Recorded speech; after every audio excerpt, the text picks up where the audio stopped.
السلام علیکم ورحمۃ اللہ وبرکاتہ. نحمده ونصلي على رسوله الكريم اما بعد فاعوذ باللہ من الشیطان الرجیم. بسم اللہ الرحمن الرحیم. رب اشرح لي صدری ويسر لي امری واحلل عقدۃ من لسانی یفقهوا قولی.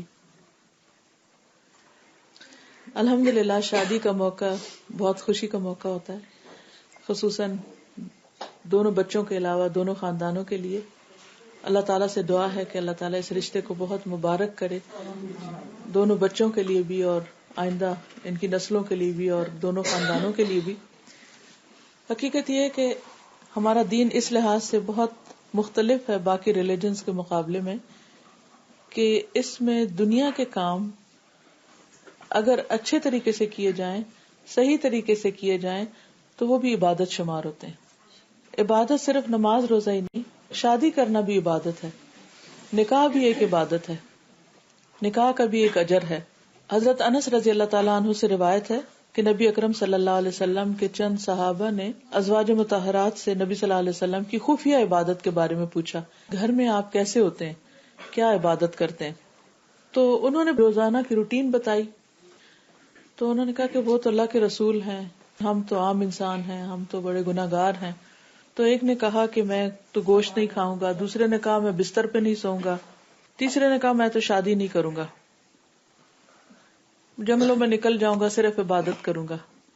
جب نبی صلی اللہ علیہ وسلم گھر واپس آئے تو حضرت عائشہ نے بتایا کہ اس طرح آپ کے کچھ صحابی آئے تھے اور انہوں نے آپ کی روٹین کا پوچھا، اور پھر جو اب انہیں بتایا گیا تو انہوں نے یہ باتیں کہی ہیں.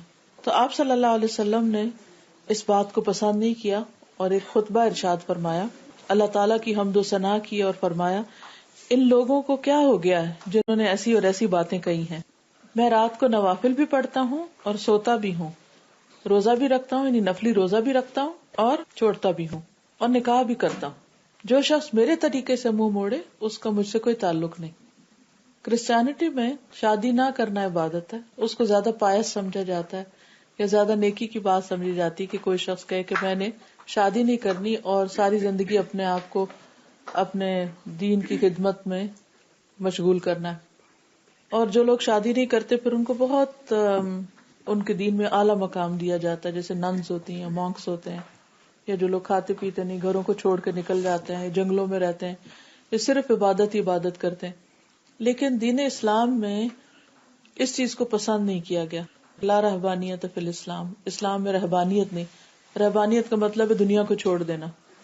ہمارے دین میں دنیا میں رہتے ہوئے، دنیا کے کام کرتے ہوئے اللہ کو یاد کرنا، اللہ کی عبادت کرنا، یہ زیادہ نیکی کا کام ہے بنسبت اس کے کہ سب کچھ چھوڑ کے انسان صرف ایک طرف ہو جائے. تو نبی صلی اللہ علیہ وسلم نے یہ جو فرمایا کہ یہ میری سنت ہے اور فمن رغب عن سنتی فلیس منی، جو میری سنت سے منہ موڑے وہ مجھ میں سے نہیں.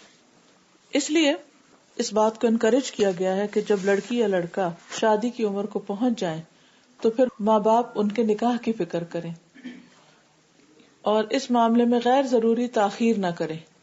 اگر والدین کی غفلت کی وجہ سے بچوں نے کوئی غلط کام کیا تو اس کا گناہ ماں باپ پہ آئے گا.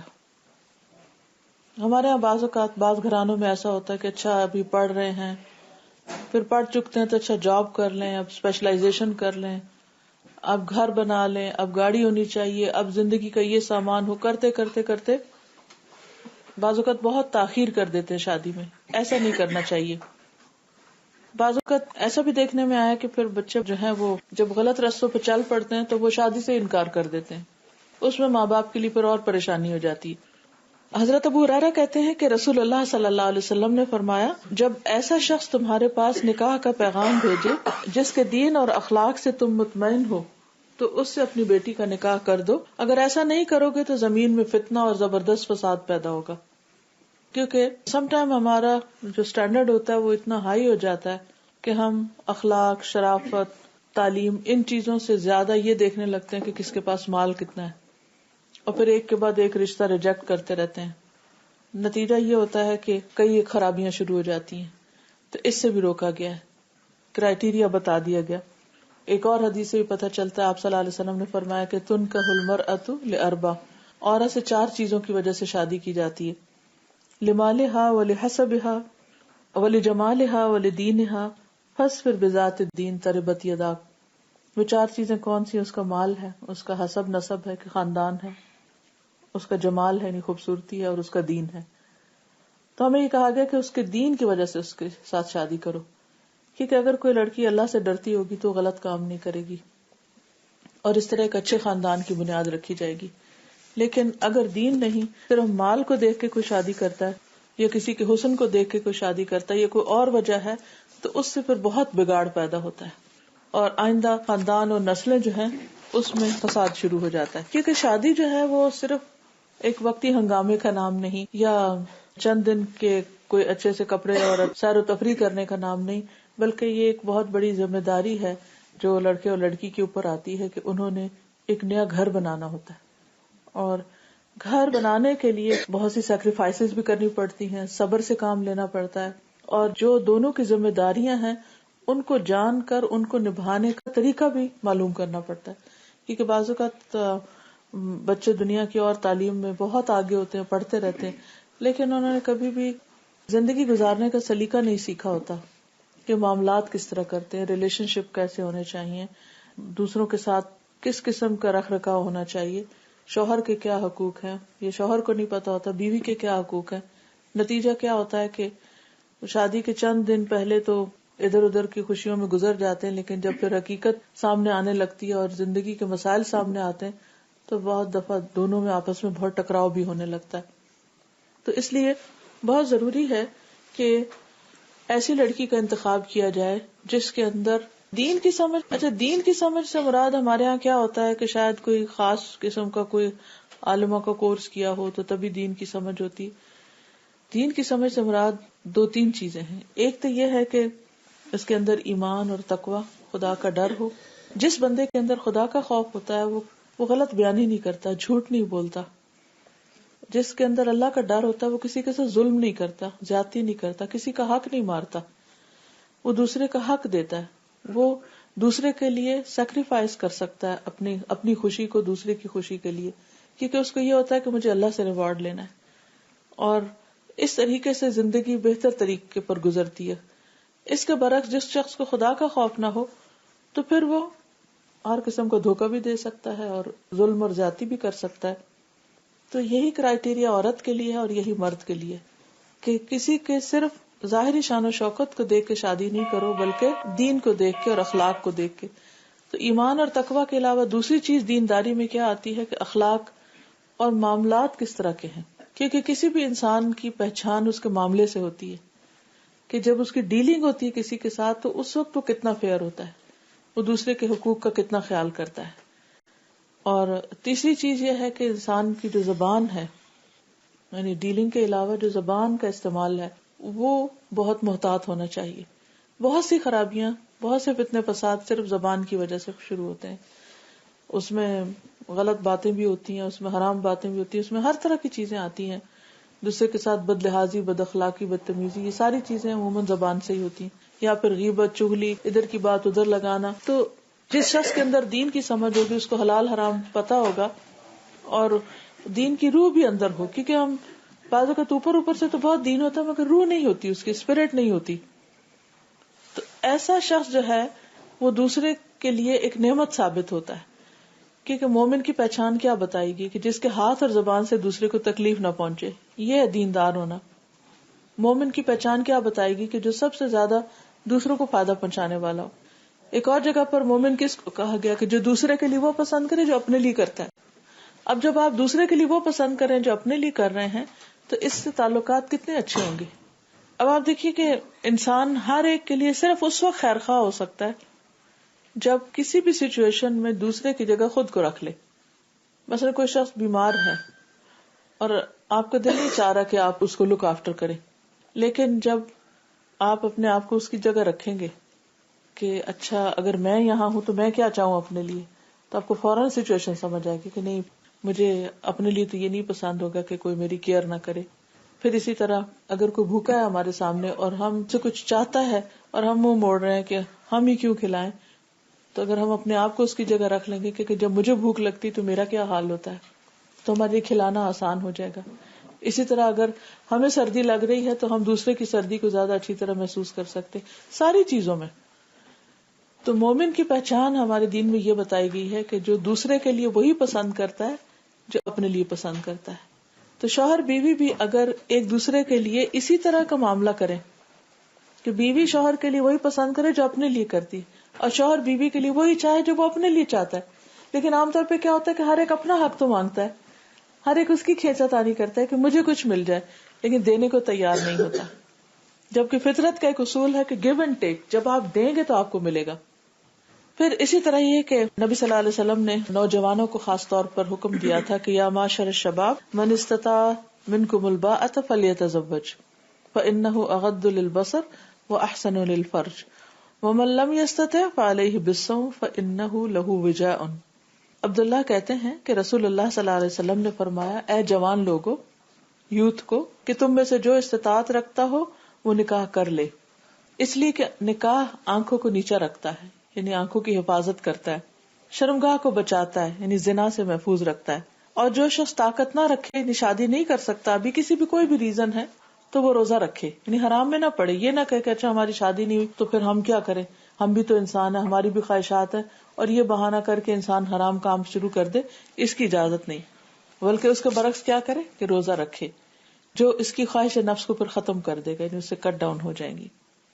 پھر اسی طرح اس کو آدھا دین کہا گیا کہ جو شخص شادی کر لیتا ہے وہ ایک طرح سے اپنا آدھا دین مکمل کر لیتا ہے، اور اسے چاہیے کہ باقی آدھے دین کے بارے میں اللہ سے ڈرتا رہے. پھر یہ کہ شادی کے موقع پر جب بات طے ہو جائے اور نکاح کا وقت ہو تو اس موقع پر ایک تو لڑکی کے لیے مہر کی بات ہے کہ وہ اس کا حق ہے. حضرت علی نے جب حضرت فاطمہ کے لیے نکاح کا پیغام دیا تو آپ نے پوچھا کہ تمہارے پاس دینے کے لیے کیا ہے، تم فاطمہ کو کچھ دو. تو انہوں نے کہا میرے پاس کچھ بھی نہیں ہے. تو آپ نے فرمایا کہ اچھا وہ تمہاری حتمی زرہ کہاں ہے؟ تو ہتھیار جیسے وہ پہنتے ہیں، وہ لوہے کا لباس ہوتا ہے. تو کہا کہ تم اس کو بیچ کر اس سے تم فاطمہ کو کچھ دو. تو انہوں نے پھر اس کو بیچا اور حضرت فاطمہ کے لیے ہدیے وغیرہ لیے. آپ صلی اللہ علیہ وسلم نے خود بھی جب نکاح کیا تو اپنی بیویوں کو مہر دیا. تو نکاح کے موقع پر بڑی بڑی رقم لکھ دینا لیکن بعد میں ادا نہ کرنا چاہیے، بہت زیادتی اور گناہ کی بات ہے. ہمارے عام طور پر 32 روپے یا 32.5 روپے کا رواج ہے، اس کی بھی کوئی حقیقت نہیں ہے. ہر لڑکے کو اپنی حیثیت کے مطابق مہر دینا چاہیے اور بیوی کے نان نفقے اور حقوق کا خیال رکھنا چاہیے. پھر اسی طرح یہ ہے کہ آپ نے فرمایا کہ جن شرائط پر تم بیوی کو حلال کرتے ہو انہیں پورا کرنا سب شرائط کی نسبت ضروری ہے.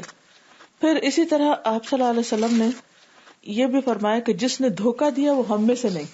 بعض اوقات شادی کے موقع پر ایک دوسرے سے بڑے بڑے وعدے ہو جاتے ہیں لیکن بعد میں مطلب پورا کر کے تو پھر وعدے پورے نہیں کیے جاتے، تو اس طرح دوسرے کے ساتھ دھوکہ ہو جاتا. عام طور پہ آپ نے سنا ہوگا شادی کے موقع کچھ چیزیں چھپا لی جاتی ہیں، کبھی ایج چھپاتے ہیں، کبھی ایجوکیشن چھپاتے ہیں، کبھی بزنس کے بارے میں صحیح نہیں بتاتے، کبھی اور کچھ فیکٹس چھپا دیتے ہیں. بعد میں جب وہ چیزیں کھلتی ہیں تو پھر عموماً لوگ کیا کہتے سنائی دیتے ہیں، ہمارے ساتھ تو بڑا دھوکہ ہوا ہے. مثلا اگر کوئی مرد یا عورت جو ہے وہ بچے پیدا کرنے کے قابل ہی نہیں تھی اور اس کو شادی سے پہلے ہی پتا تھا اور اس نے شادی کے موقع پہ بتایا ہی نہیں، نکاح کے موقع پر، اور بعد میں یہ بات پتا چلی، تو دوسرے فریق کے اوپر کیا گزرتی ہے. اب شادی ہو چکی ہوتی ہے، اتنا کچھ، اور پھر اس کے بعد الگ ہونا اور ایک دوسرے سے سیپریٹ ہونا ویسے بھی ایک مشکل کام ہوتا ہے، اور خاندانوں کے لیے بھی، دنیا کے لیے بھی ایک مذاق بن جاتا ہے انسان. تو اس لیے اگر لڑکی میں یا لڑکے میں کسی قسم کی کوئی کمی ہو تو وہ پہلے ہی صاف بتا دینی چاہیے، تاکہ اگر دوسرا ایکسپٹ کرے اس حالت میں تو کر لے. دھوکہ نہیں دینا چاہیے، کیونکہ اتنی سخت بات آپ نے فرمائی ہے کہ من غش فلیس منا، جو دھوکہ دے وہ ہم میں سے نہیں. یعنی مسلمان کسی کو دھوکہ نہیں دیتا. دھوکہ دینا تو منافقین کی علامت ہوتی ہے. یخادعون اللہ والذین آمنوا وما یخدعون الا انفسهم وما یشعرون. پھر اسی طرح نکاح کے موقع پر ولی کا ہونا بہت ضروری ہے، وہ باپ ہو یا جو بھی، کیونکہ آپ نے فرمایا کہ ولی کے بغیر نکاح نہیں ہوتا. پھر اسی طرح نکاح میں ایک نکاح کا دن ہوتا ہے جس میں لڑکے والے لڑکی والوں کے گھر جاتے ہیں. اس میں کو بہت لمبی چوڑی بارات یا بہت لمبے چوڑے وہ اہتمام جو ہمارے یہاں عموماً ہوتے ہیں اس کا انکریج نہیں کیا گیا. اس معاملے کو سمپل ہی رکھنا چاہیے. ہاں اگر کوئی گھر میں آیا ہے تو اس کو کھانا کھلا دیا جائے یا اس کا عزت اکرام کر لی جائے یا کوئی تحفوں کا لین دین ہو جائے تو اس میں ممانعت نہیں ہے. انسان اپنے لمٹس اور حدود کو سامنے رکھ کے ایسا کر سکتا ہے. لیکن اصل شادی جو ہے وہ نکاح کے بعد ولیمے کا نام ہے جو مرد کی ذمہ داری ہے. مرد کو مہر بھی دینا ہوتا ہے, مرد کو گھر بھی تیار کرنا ہے اور مرد کے لیے پھر ولیمہ کرنا بھی ہے. اسی لیے وراثت میں مرد کا حصہ عورت سے زیادہ رکھا گیا. عام طور پہ ہمارے یہاں ایک بہت کنفیوژن ہوتی ہے کہ اسلام کے خلاف لوگ ایک حجت بنا لیتے ہیں کہ یہ کیا ہوا, عورت کا حصہ کم کیوں ہے وراثت میں. کم نہیں ہے, عورت کو شوہر سے سب کچھ ملتا ہے اور باپ سے بھی ادھر سے ملتا ہے. تو اس موقع پر جب شادی ہوتی ہے تو لڑکی صرف لینے والی ہوتی ہے, دینے والی نہیں ہوتی. لڑکا جو ہے وہ ہر چیز دینے والا ہوتا ہے. اس وجہ سے اس کو دوسری طرف سے زیادہ ملا ہے. اللہ نے سب کے ساتھ انصاف کیا. مرد کے لیے لازم ہے کہ وہ ولیمہ کرے. آپ صلی اللہ علیہ وسلم نے فرمایا اولم ولو بشاتن, چاہے ایک بکری ذبح کرو لیکن ولیمہ ضرور کرو. اور اس موقع پر ولیمہ کی اچھی دعوت وہ ہے جس میں امیر غریب سب شامل ہوں, اور بدترین دعوت وہ ہے جس میں ان لوگوں کو بلایا جائے جو آنا نہ چاہیں, یعنی بڑے لوگوں کو بلایا جائے صرف کہ جن کو کوئی دلچسپی نہ ہو. پھر اسی طرح ولیمہ کی دعوت کو قبول کرنا بھی دین کا حصہ ہے, اور اس ولیمہ کی دعوت پہ نہیں جانا چاہیے جس میں شراب رکھی بھی ہو. نبی صلی اللہ علیہ وسلم کی صاف حدیث ہے من کان یؤمن باللہ والیوم الآخر فلا یقعد علی مائدۃ علیہ الخمر, کہ ایسے کسی دسترخوان پہ نہ بیٹھو, ایسے شخص کے پاس کھانا نہیں کھاؤ جس نے ٹیبل پر شراب رکھی ہوئی ہو.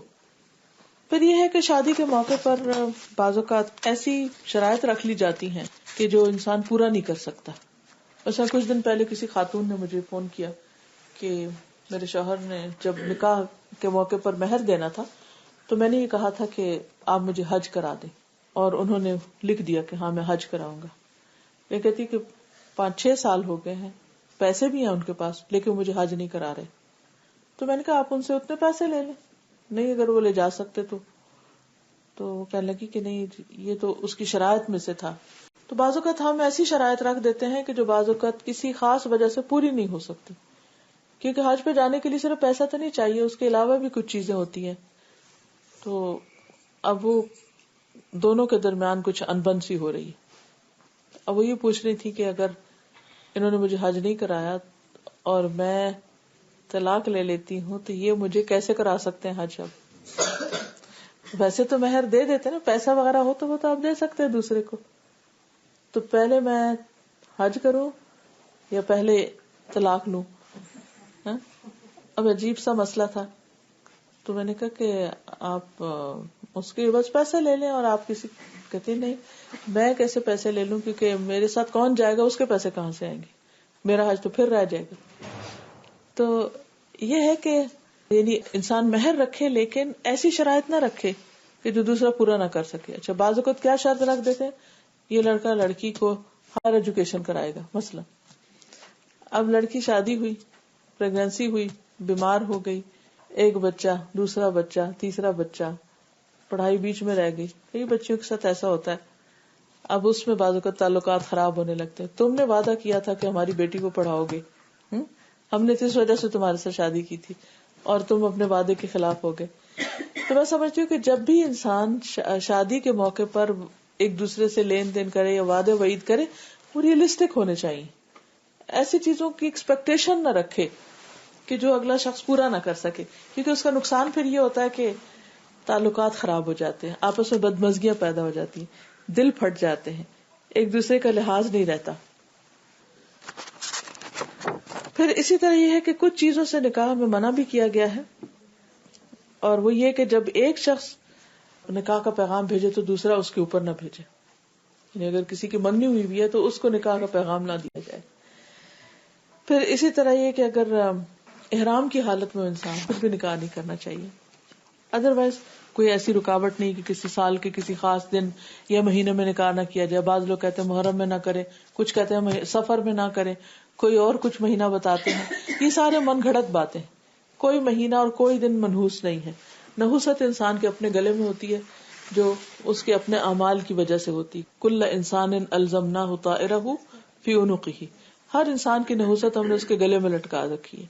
کہ جیسے اس کے اعمال ہوتے ہیں اچھے یا برے، اس کے مطابق اس کے حالات ہوتے ہیں. پھر اس کے بعد یہ ہے کہ شادی کے موقع پر لڑکی کے لیے تو زیور پہننا پسندیدہ، لیکن لڑکے کو نہیں پہننا چاہیے. نبی صلی اللہ علیہ وسلم نے ریشم اور سونے کو لڑکوں کے لیے حرام قرار دیا ہے. بعض اوقات بوسکی کی شرٹس یا اور اس طرح کی ریشمی جیکٹس وغیرہ یا شیروانی یا ٹوپی کے اوپر ایسے کوئی ریشم لگا ہوا تو وہ پہننا منع ہے. اسی طرح بعض علماء تو وائٹ گولڈ کو بھی منع کرتے ہیں، لیکن یلو گولڈ تو کسی قیمت پہ نہیں پہنا جا سکتا. اور ایسا چیز تحفے میں بھی نہیں دینی چاہیے، کیونکہ جتنی دیر وہ پہنے گا تو تحفہ دینے والے کو بھی ساتھ پوچھ ہوگی. ایک اور چیز یہ ہے کہ ڈریس ایسا نہیں ہونا چاہیے کہ جو پاؤں میں لٹکے یا پیچھے ٹریل کی طرح لٹکتا ہے.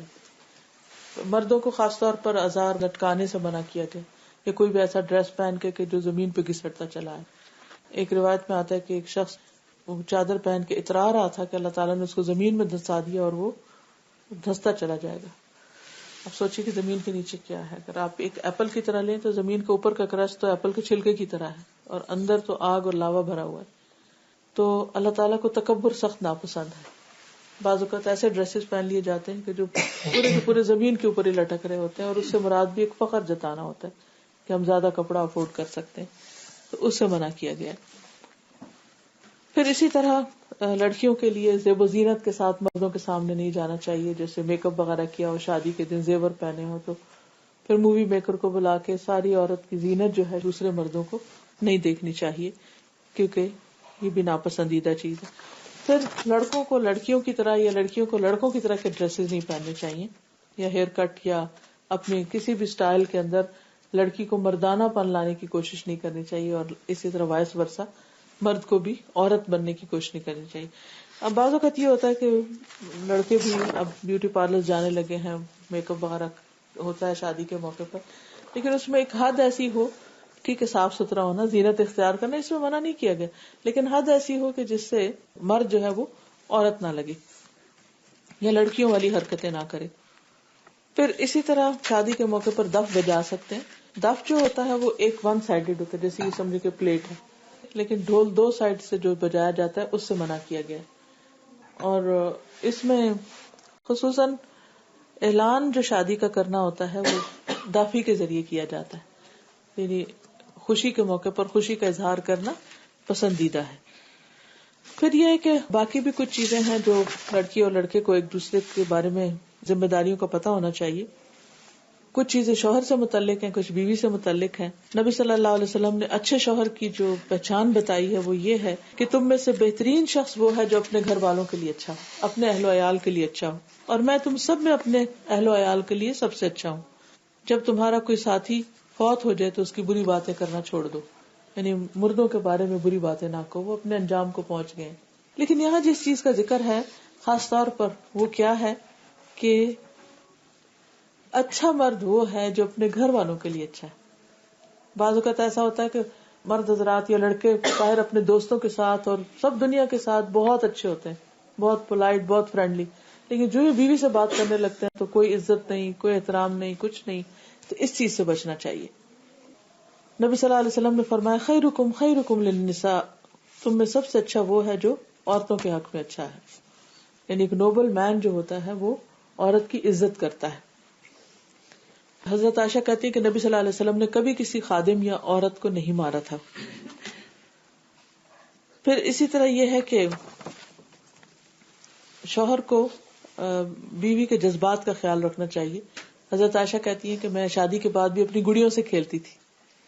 نبی صلی اللہ علیہ وسلم جب گھر آتے تو میری ساری سہیلیاں جو تھیں وہ ادھر ادھر چھپ جاتی تھی. آپ ایک ایک کو بلاتے اور کہتے کہ میرے ساتھ کھیلو.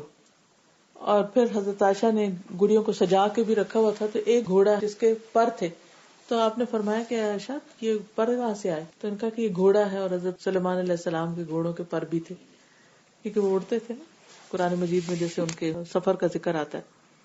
پھر اسی طرح مرد جو اپنے گھر والوں کو نان نفقہ دیتا ہے اس کے حق میں صدقہ لکھا جاتا ہے، حالانکہ اپنی ڈیوٹی پوری کر رہا ہے، فرض ادا کر رہا ہے، لیکن اس فرض کی ادائیگی پر بھی اس کو اجر مل رہا ہے. اسی طرح آپ نے یہ بھی فرمایا کہ ایک دینار وہ ہے جو تم نے اللہ کے راہ میں خرچ کیا، ایک وہ ہے جو تم نے غلام کو آزاد کرنے میں خرچ کیا، ایک مسکین پہ خرچ کیا، ایک اہل و عیال پہ خرچ کیا. تو اجر کے لحاظ سے سب سے افضل دینار وہ ہے جو تم اپنے گھر والوں پہ خرچ کرو.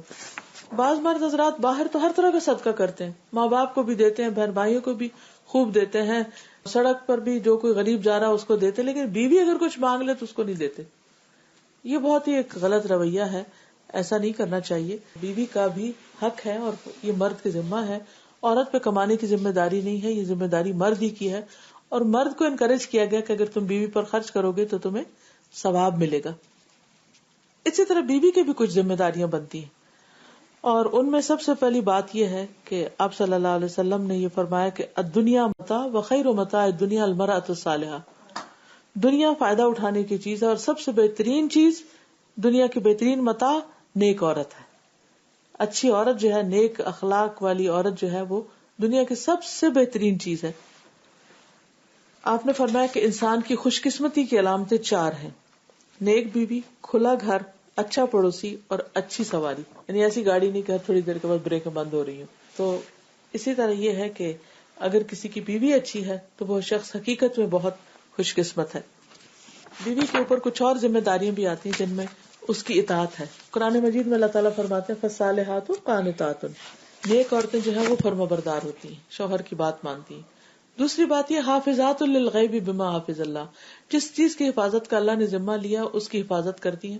یعنی شوہر کے رازوں کی، گھر کی باتوں کی، وہ اس کو گھر سے باہر نہیں نکالتی. تو یہ چیز جو ہے یہ عورت کے ذمہ آتی ہے. پھر یہ ہے کہ بہترین عورت وہ ہے کہ شوہر اس کو دیکھے تو وہ اس کا دل خوش کر دے، جب کوئی کام کرنے کو کہے تو وہ مان جائے، اور شوہر کے معاملے میں کسی اور کی بات نہ مانے، شوہر کے مشورے کو سب سے زیادہ ترجیح دے. اسی طرح ایک اچھی عورت کی خوبی یہ ہے یا اس کے لیے پسندیدہ یہ ہے کہ وہ شوہر کو اہمیت دے.